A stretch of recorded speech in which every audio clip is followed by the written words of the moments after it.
And we begin with the latest bit of bad news for President Uhuru Kenyatta, which has just come in from The Hague. Now, barring any other development, President Kenyatta will have to attend all the sessions of his trial at the International Criminal Court. The court earlier this evening overturned an earlier ruling that had granted him permission to skip some sessions of the trial.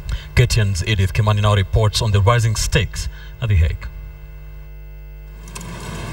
The decision by the ICC to have President Uhuru Kenyatta continuously attend all his hearings at The Hague could not have come at a worse time.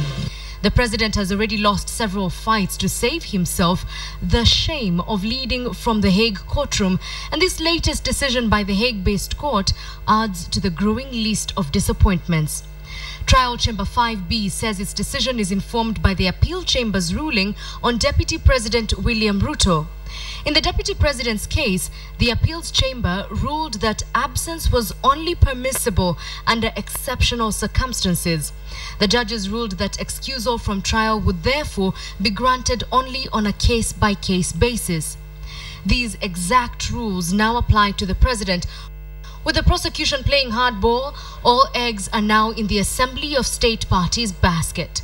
Kenya and her supporters are hoping to push through amendments to the Rome Statute that could potentially see sitting heads of states get immunity from prosecution.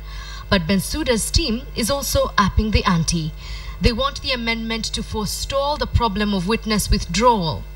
The amendment to Rule 68, if adopted, would see any recorded audio, video, or even written transcripts produced as evidence in court.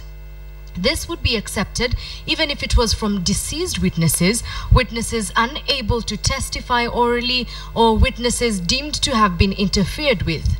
Should these amendments be adopted, the prosecution, currently faced with multiple witness withdrawals, would have a field day. Bensouda would legally submit recorded statements from those witnesses as evidence. Naturally, Kenya is having none of it. They have raised concerns of witness cross-examination, but the ICC says the amendment will hasten proceedings and streamline evidence presentation. With unpopular amendments on one side and unfavorable rulings on the other, President Uhuru Kenyatta appears to be walking a tightrope. As it is, however, the president is waiting for Thursday, when state parties will be expected to vote on Kenya's proposed amendments. Edith Kimani, KTN.